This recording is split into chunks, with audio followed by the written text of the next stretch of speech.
Hey, it's Jamie, and welcome to a selects edition of Eventual Millionaire. This is where we go back and find the best of the best, the ones that you loved from the past 6-7 years. We've been doing this a long time, and there's some amazing interviews with amazing guests that you have not seen yet. So we are bringing them back. It is the selects edition. Let us know what you think, and I hope you enjoy. Potent advice and inspiration from real self-made millionaires. Welcome to the Eventual Millionaire with your host, Jamie Masters. Welcome to Eventual Millionaire. I am Jamie Masters, and I am so excited to have my good friend on the show, Greg Mercer. He runs Jungle Scout, and if you haven't heard of it yet, you have to go check it out. Plus, the growth of his company is insane. Thanks so much for coming on the show today, Greg. Jamie, thank you very much for having me on. It's going to be a fun time chatting with you. Yeah. Okay. So, because I have a million questions. I told you this before when I was hanging out with you guys. The growth that you've created was insane. So take us from the beginning of Jungle Scout to where you are now, and so everybody can also have a jaw-dropping moment also.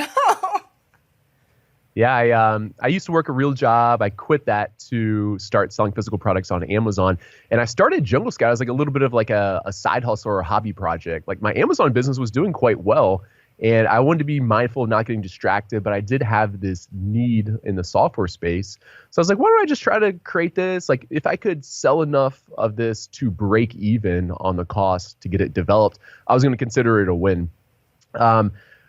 Fast forward all the way to today, about 4.5 years later, we have like 225,000 customers. There's 125 people that work here at Jungle Scout. And it exceeded my wildest expectations. But of course, there was a lot of challenges and bumps in the road in that middle part there that we just fast forwarded through. Right. That's why I love interviews like this. It's like, it was great. Everything was fine. No big deal. Yeah. So of course we're going to break that down. It just happens naturally. No stress at all. It was great. And that's, I guess, my point, because when people are really going in and going, oh, I want to create a little software thing too. Oh, I'm going to dabble in this. And you hit on something. Fast growth can also be insane, especially if you don't have the skill set. So can you walk me through a little bit when you realized that it was a big deal and started taking off a little bit more? Yes, I remember, like the day that I launched it, I had just built up a really small email list. It was like 100 people, and 12 of those people bought it.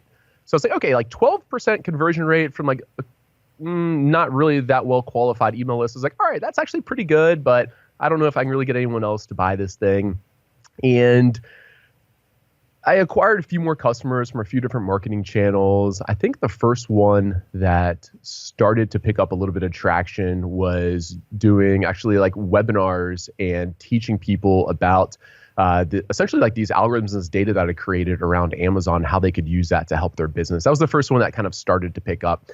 And I'm telling you that part of the story because it was very, like for the first 6 months, I was trying to be really mindful that my physical products business was doing quite well. It was growing quickly. It was profitable. Like I had a clear path ahead of like growing that into like the business of my dreams. So I was like, man, I have to be pretty careful with this stuff. So I was working, 5 or 10 hours a week, maybe on Jungle Scout. And each week, we're starting to just acquire more customers and more customers and more customers. Then they got to a point where it's like, man, maybe I should start taking this a little bit more seriously. And I remember there was kind of two aspects of that for me. One aspect was at the time, like the monetary reasons, like, okay, I wonder, how much this could grow or how profitable it could be. But then probably what was more important for me at the time actually was like, what sounds more fun for me? And I'd been selling physical products on Amazon at that point for like 5 years. It was just like pretty easy for me. Like I knew what to expect. I've developed a system that I could like easily replicate for launching new products. And it wasn't very challenging. Whereas this whole software thing, I'm not a developer, never created software. The marketing was totally different. So it was like this cool, fun, exciting challenge. So I think about like 6 months in after launching it is when I was like, okay, instead of working 5 or 10 hours a week, I'm going to devote like 50% of my time or 75% of my time to this for like a few months and see what happens. Okay, I love all of this, especially because software is not your main thing, but you have like a background in civil engineering. Did any of that transfer over? Like, were you geeky and enough to do software? Because some people jump in software and I came from that world, and to see people jump into it that have no clue, they get smacked around a lot. Yeah. So tell me about your experience. Yeah, so definitely very like analytical and data driven type person. Part of that was, kind of like the engineering background. I also, in college, took a few programming type classes, but we're talking about like MATLAB or Visual Basic or creating Oh, macros or things like yeah. that. Sorry, I get Yeah. excited. MATLAB, yeah. Nothing like building a web application or anything like that. So maybe I knew the very fundamentals and basics enough that I could kind of talk to developers in an educated way, but definitely unqualified to build any type of software product. So how did you deal with it? Because I mean, that's the other thing too.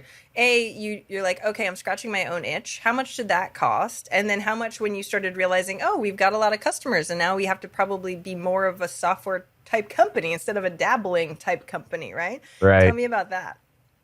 Yeah. So one thing that worked out really well for us in hindsight, I can identify some things that led to kind of like the success with Jungle Scout. In the time, I would be lying to you if I said that I kind of like knew what I was doing or I did these things on purpose. Some of them kind of happened by accident and they worked out well. But one was the first tool that we built was a Chrome extension. And essentially what this Chrome extension did was kind of just automate the process of like filling out a spreadsheet, which I used to be doing manually. And a little bit of the secret sauce there was I had developed algorithms to estimate how well every product on Amazon sells. So it's quite a valuable thing to understand how well any product on Amazon is selling. So the Chrome extension itself was quite simple and basic. So I put together like a real good kind of like specification sheet, scoped it out quite well because I knew that was going to be really important. I hired let's call it like a intermediate to senior developer. I had a few projects before that where I tried to hire these pretty junior developers in low-cost countries that didn't work out as well. But even hiring a more expensive developer, I think I still only spent like a few $1,000s on the first MVP of the Chrome extension. But we're talking about extremely basic. It was ugly. It was buggy. It just barely got the job done. But it was convenient enough and gave people the numbers that they were looking for at the time, which was the sales numbers for Amazon to create a little bit of demand. So, like looking in hindsight, the thing that I did really well is I created something very, very simple and basic to start. I sold that and then reinvested profits from day one into doing more work on it and continuing to grow it because it's, like in hindsight, it's pretty clear, but that's why most software companies have to raise money or do raise money is because they're trying to build something fairly complex, like right from the get-go, where my thing was really simple.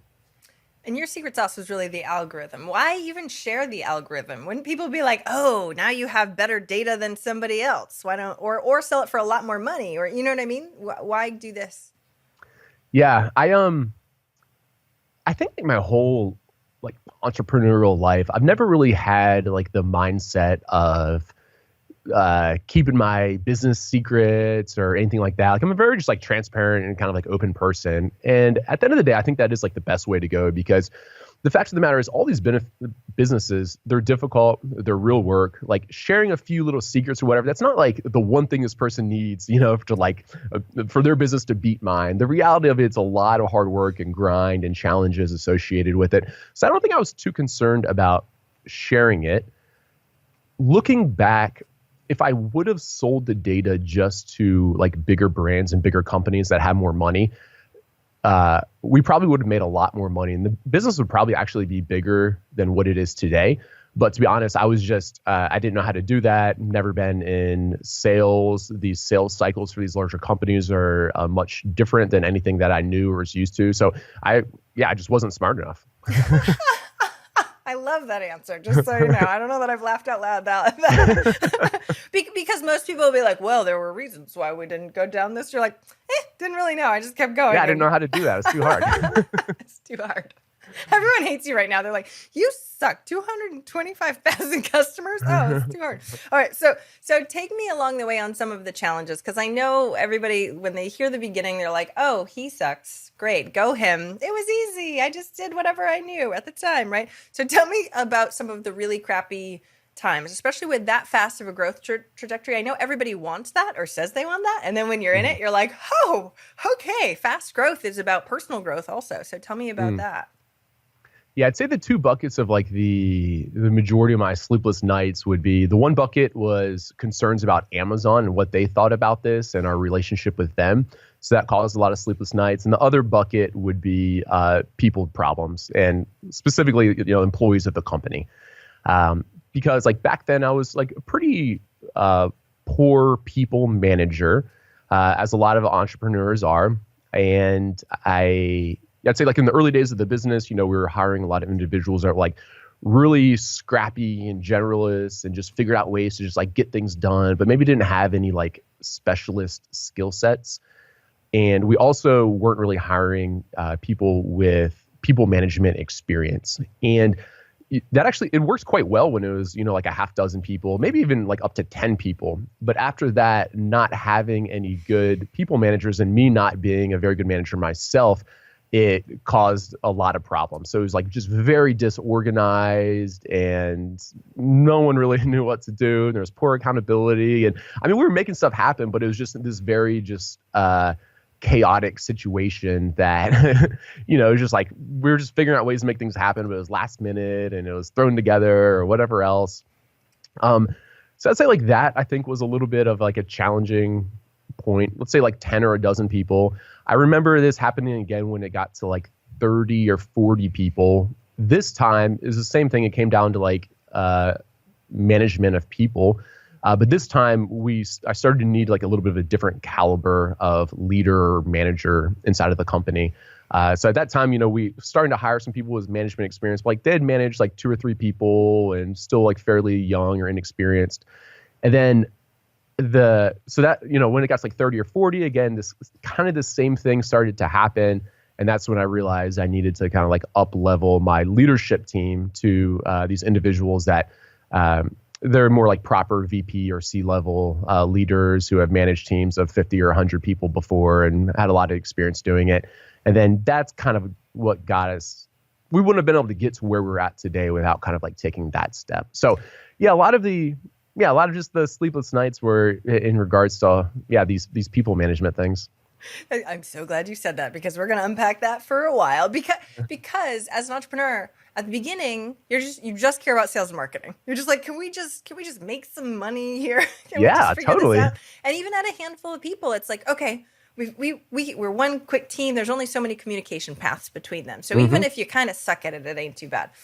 So tell me, as you went through those trajectories, what books did you read? Did you listen to any podcasts? How did you actually start to get better and know what to do on those lines? Yeah. I don't know if I had any great podcasts for this. I listened to a lot of podcasts, but I don't know if I necessarily have like a go-to one as far as like leadership or management goes. I had some mentors that helped me quite a bit, including my dad, who is a successful entrepreneur. I did a lot of reading. So like a few of my favorite ones are like Scaling Up or Radical Candor, or there's tons of, like books in that area, but I think that those helped a lot, but probably more so actually like the mentors in my life. Tell me about that relationship, especially if your dad's done this, but any of your mentors, do you hire them? Do you be like, hey guys, do you have a question? Are they partners within it? Like, tell me a little bit more about how you found those mentors specifically.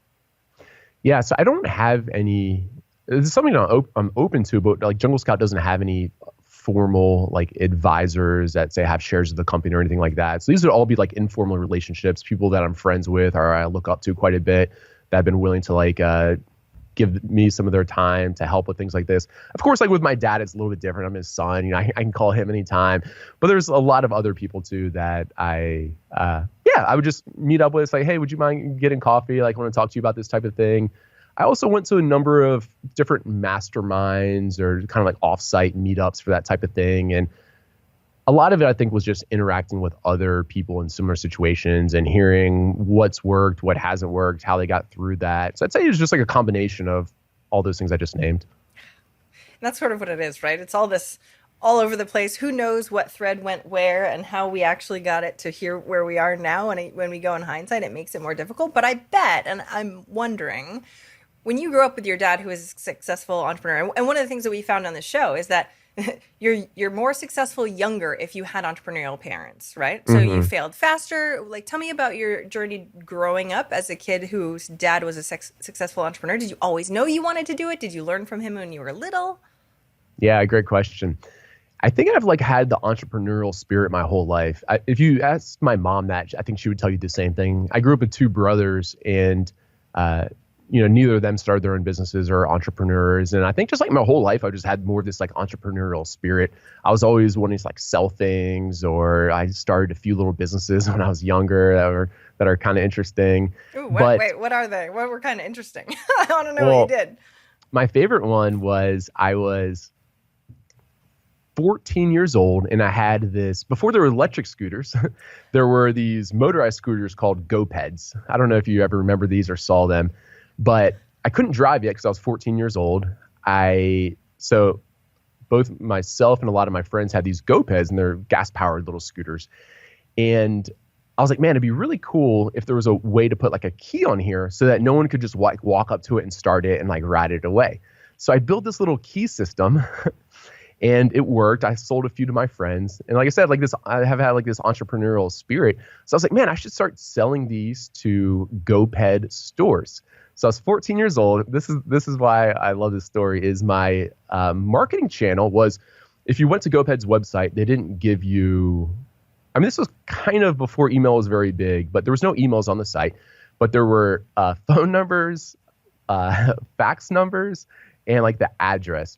So I put together like a 1-page flyer advertising my goods, and I faxed all these GoPed dealers one by one, like this one page. Like I was sitting at my parents' fax machine, I would type in the phone number, then like put the sheet through, and then I type in the next one and I put the sheet through. But funny enough, it led to like in the first like day or two, I had sold like I think it was like 200 or 300 units of this little package that I put together. And then I had to figure out how to fulfill all these orders. So my mom drove me around to like all the Radio Shacks because I needed like these different parts. It's like we would buy out a whole Radio Shack of the parts I needed, and she would take me to a different one. I'd buy all those out. So 14-year-old, I was packing these, and it's pretty interesting. And it was funny, like a year ago, my website that I built was still on like the Wayback Machine or the Internet Archives, pedkey.com. You can check it out. Okay, that really was way more interesting than I thought it was going to be. Because usually it's like lemonade stand or like, I mean, there's typical. So you've been finding random niches and random markets your entire life. Yeah, I think that's accurate. Wow. Okay, that's really interesting. So tell me a little bit more then about failure, because I know especially fear of failure, and when you're a kid, it seems like, oh, let's just give something a try. But as you've gone through, did you always have that? Was it innate? You just tested things like nothing, or have you had fear of failure also? I'd say mild fear of failure. So, like for example, I got a job working as a civil engineer. I ended up quitting that to run my physical products business. And I remember I was pretty terrified when I quit. So my business was making more money than what I was making as an engineer. And as I spoke to my wife about it, I was like, man, I'm ready to just take this thing full time. I hate my job. The business is doing quite well. But I remember it was still pretty scary. And I think you have a lot of irrational fears like, oh, if I quit and I don't work as a civil engineer for the next year, I'll never be able to get another job as an engineer. It's like, man, that's not true. You could easily go back and get that job if you wanted. So I think I definitely had some fears. Most of them were irrational. But I would say it wasn't enough to stop me, or I just wanted to be a successful entrepreneur so bad that I was willing to take that. How do you counteract those fears? So they come up. What do you do? Just be like, shut up? Like, what do you do internally? Or just keep going and ignore them? Or what's your basis? Now what I do is I try to think about like what's like the worst case scenario, because oftentimes if you think about something that you're scared of or that I'm losing sleep about or whatever else, and you actually think what is the worst case scenario there, it's like, oh, actually that's not really that bad. Maybe it will cost me a little bit of money, or maybe it leads to like something that's a pain, but actually most of the worst case scenarios aren't even really that bad. So I think that's how I do it now. I don't think I was as good about thinking about that back then, like towards the beginning of starting this business. But yeah, that's how I think about it now.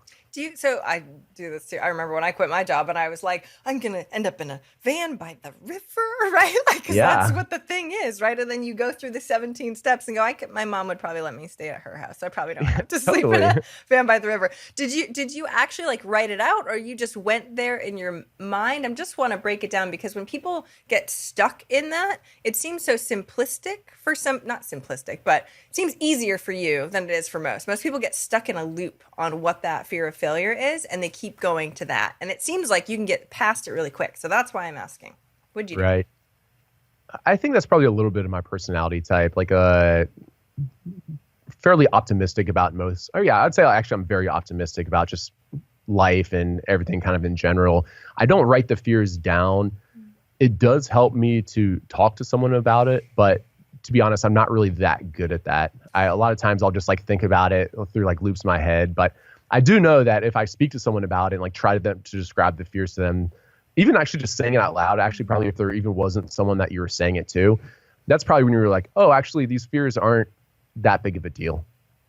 So you seem like you know yourself really well. So when you're going through that much of a tremendous growth in your company, usually there's like shifting of roles, right? And it's like, oh, well, Greg is this guy. I'm not totally the CEO. So what are your strengths and how did you learn them as you went through? Because we know you're good at finding niches in random or trends in random places, but do you even do that right now? Like what is your role right now, and how have you learned your strengths along the way in the last 5 years?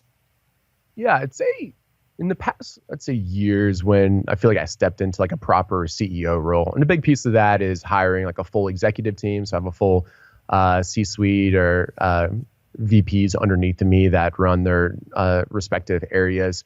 It definitely wasn't always like that. You know, in the early days, I was a one-man show, did everything. So I still know every aspect of the business quite well. And I'd say I was like, I'd say I was very, very involved, even probably to the point where I was making a lot of employees upset with kind of everything that was going on up until it was probably like 25 or 30 people. And then after that, I started to get a little bit better at stepping out of the areas that I wasn't good at or didn't enjoy in the business. And the two areas that I would say that my skill set's best for that and that I enjoy the most is like with the product and the marketing stuff. So I don't like all of the operations. I actually really enjoy talking to customers, but it's too like repetitive for me to do customer support. There's areas of the business that I just don't enjoy as much or is not as good at. But yeah, I like the marketing and the product stuff the best. So that's what I would still be the most involved with today. But I try to be really careful about not getting involved too deep, because otherwise I usually turn into a bottleneck. So, okay, let's break that piece down then too, because what I see happen a lot, especially with quick growth, is going all in and then micromanaging almost, like being like, oh yeah, but I like being needed. I really want you to know what my opinion is on these things, right? Especially because you're the owner of the company. So how did you learn to sort of step back and not micromanage and let go, not only for the stuff that you know you're not good at, because that's a little bit easier. Sure, you're better at it than I am. But the stuff that you know you're kind of pretty good at, or you want your flavor in it, how do you actually let go? Because I feel like letting go is one of the hardest things for entrepreneurs to do, even when they know they're supposed to. Right. I think a big piece of that comes down to hiring people and working with them who are like really smart and really good at the whatever craft they're doing, and them just building up enough trust with you that it's like, wow, this person can do it either 80% as good as I can, or maybe even better. And at that point, I think it's not that difficult for me to let go. If it, like looking back, the times it was most difficult for me to let go, I think part of it was I didn't quite have the right person in the role, or they just kind of weren't trained well enough. And now I think it's easier because, I'll be talking to our chief product officer, and like after an hour, I'm like, damn, actually, most of your ideas are quite a bit better than mine. Let me just get out of your way. Repetition. So that makes it a lot easier. Yep, nope, not as smart as I thought I was. Okay, that's good. Thanks, sir. But I think that's a big piece of it. I'd say like the other thing real quick is the other thing that I've realized is there are some things that I would do differently, like if I get a little bit too involved with the weeds. But the other thing I have to remind myself of is just because I would do it differently doesn't necessarily mean that like that's the better or that's the right way. Most of these decisions you're making, you don't really know the outcome or like whose idea is better anyway.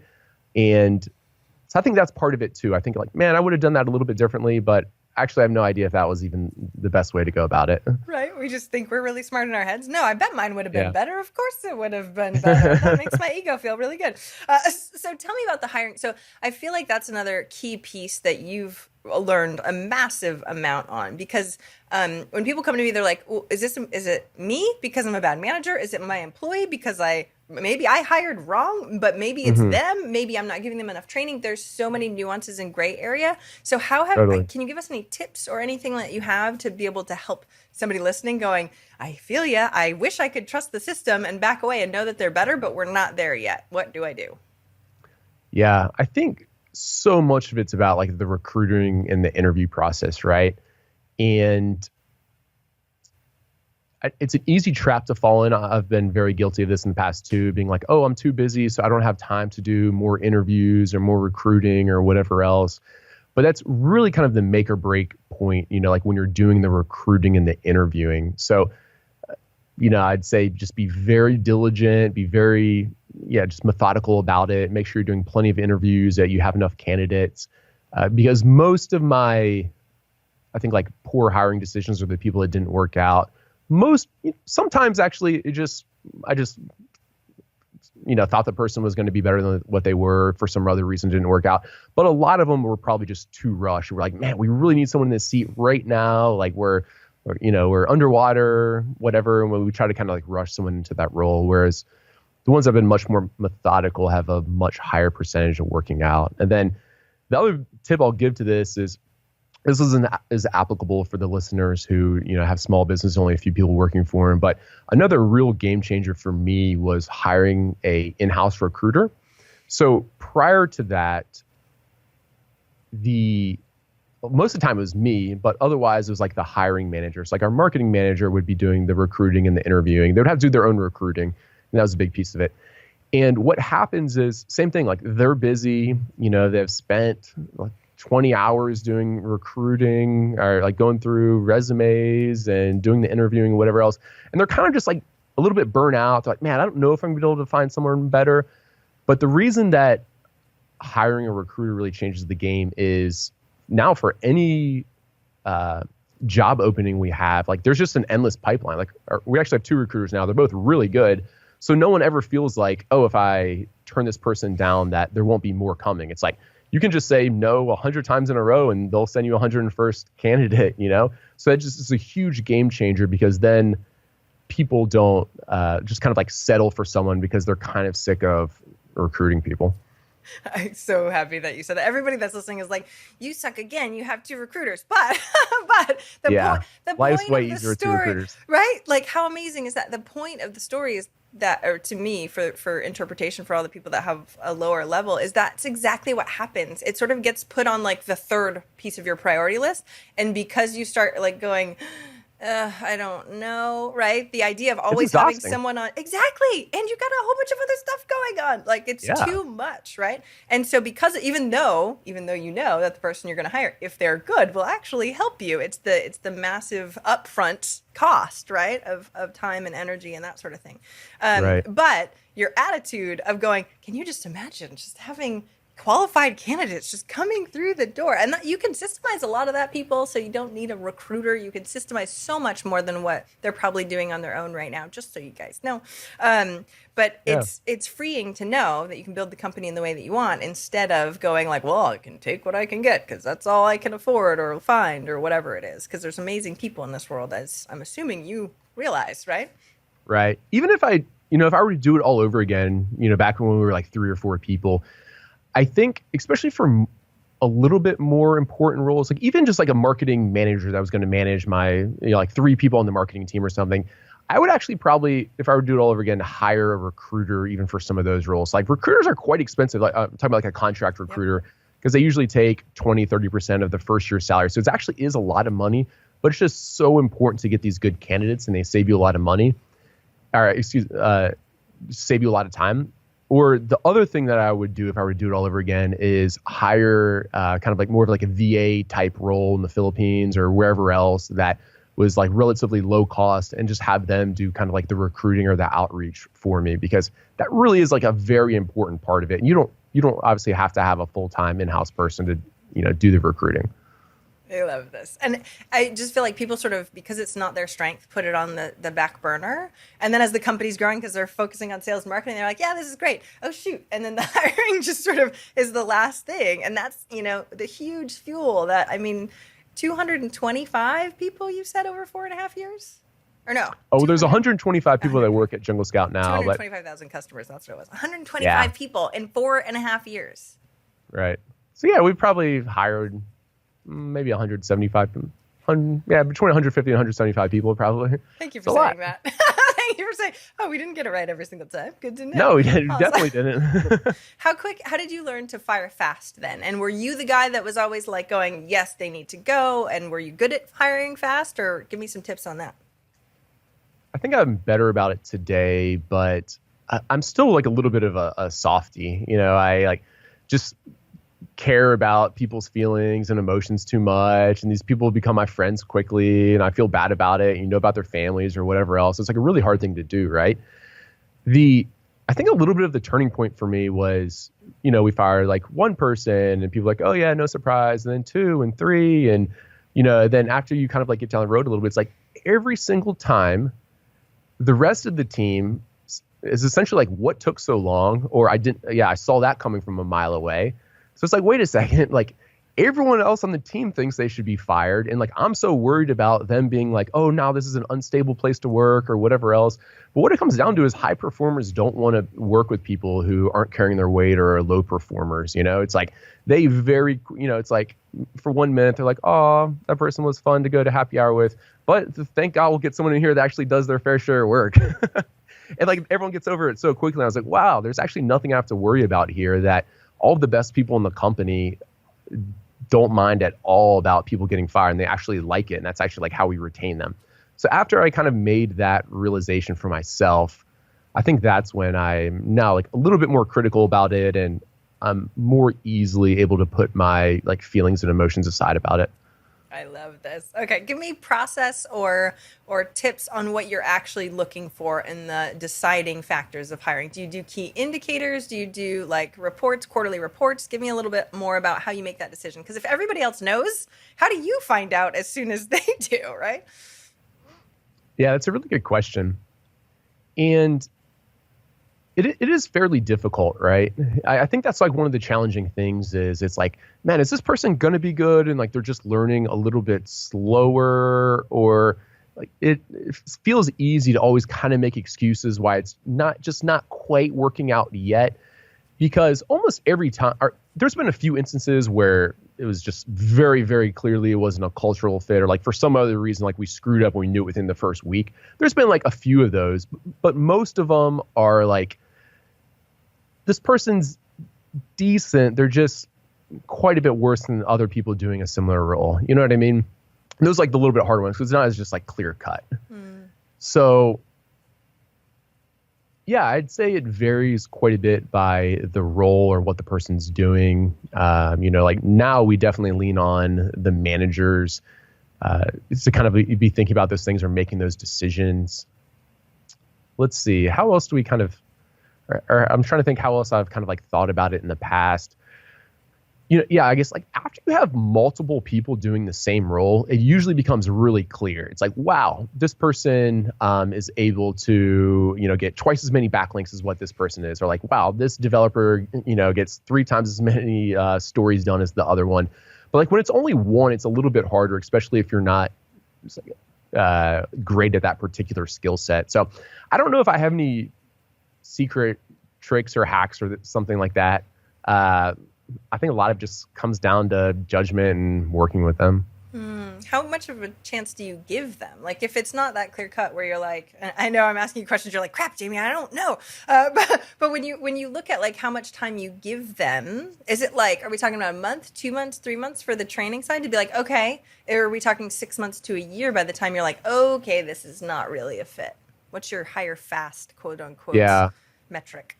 Honestly, right now it's probably like 3 to 6 months, but I would say that's not very good. That, like looking back at all those people, we really knew it the first month or 2 months. We're just, just kind of soft or worried about, yeah, you're just worried about the emotional, like the friendship side of it. I think that's why they go on. That's why it feels like every time people are like, oh, what took so long? Well, and people wrestle with that in their head, like, because they care about, and that's an amazing thing to care about a human, right? And Yeah. it's so cool to hear you say, because there are people right now listening to this going through that stuff. And every time in hindsight, usually it's like, why didn't I fire them a lot faster? And I'm just bringing it up right now, people that's listening to it right now. I mean, I had to have my bookkeeper tell me like 3 times before I fired somebody, because I was like, but I love her, but I don't. Yeah. I know, right? Slap somebody around so that way it actually can take the leap to be able to do it, because it does take a while. But like it sounds like you are right now, you get good at it. Not that you want to, but you get good at it. You get good at both sides, the hiring and the firing, and therefore you can have a company that has a stable culture that you've built over so long. So before we start wrapping up, I know I have to ask the last question in just a minute, but what one thing has really made a huge difference in your growth trajectory, do you think? As a software as a service company, you've I mean, it's insane growth. What one thing really made all the difference? If I were trying to like distill it down to just one thing, I would say it is the persistence and the drive to like shoot for a goal and just not stop at anything to achieve it. Because I had like no idea how to build software or do the marketing or whatever else. Like one of the only attributes that I say I am good at is just like this like persistence, that never take no as an answer, like run through any obstacle. If you tell me it can't be done, it just makes me want to do it that much more. And I think it's really like that drive, especially like in the earlier days, that got it off the ground.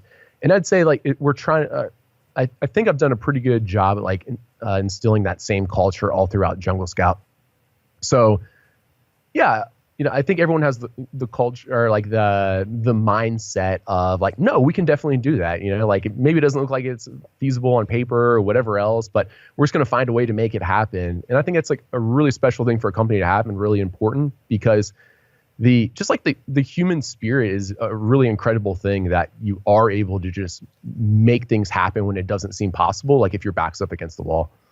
Okay, I have a follow-up question to that because I liked it so much. Okay, so was the initial goal this big? Was it always 225,000 or more? Was it always huge, or did it incrementally get bigger and bigger as you saw the future?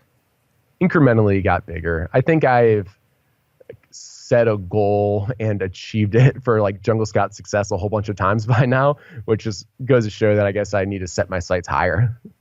That must be an awesome feeling, being like, oh, let's create another big one. Okay, let's create another big one. That's really, really cool. All right, so I know we have to start wrapping up. So the last question, what is one action listeners can take this week to help move them forward towards their goal of $1 million? If you have that person that you've been hesitant to fire, but it's the right thing, I think you should go ahead and just pull the trigger. It'll hurt for an evening, but drink a glass of wine, go to bed, and you'll feel better the next day. Best advice ever. Seriously, that's exactly what I tell my clients, and I totally, totally agree. It's the little Band-Aid that feels a million times better the next day. Thank you so much for sharing your wisdom and your fast growth. Where do we find all about Jungle Scout and everything that you do online? Yeah, if you're interested in selling on Amazon or have an Amazon business, you want to scale it up, check out Jungle Scout. There's a lot of free resources. We do a whole bunch of cool case studies and tons of free content, so that'd be the place to do so. If you want to follow me personally, the best place to find me is on Instagram, G_Mercer. I'm pretty active on there. Awesome. And we'll definitely link up everything so that way everyone can follow you. I hope you have an absolute amazing day. And thank you so much for coming on the show. Thanks so much, Jamie. It's been fun. Thank you for listening and investing in yourself with your time. I so appreciate it. And if you enjoyed this episode, I would be forever grateful if you would be willing to leave a rating or review in whatever app you use for your podcast. I know that's what really bumps it up in the rankings. And I would so appreciate your time, especially if you've been a long-time listener. But of course, if you like this episode and you're brand new, thank you for being here too. Have an amazing, amazing day.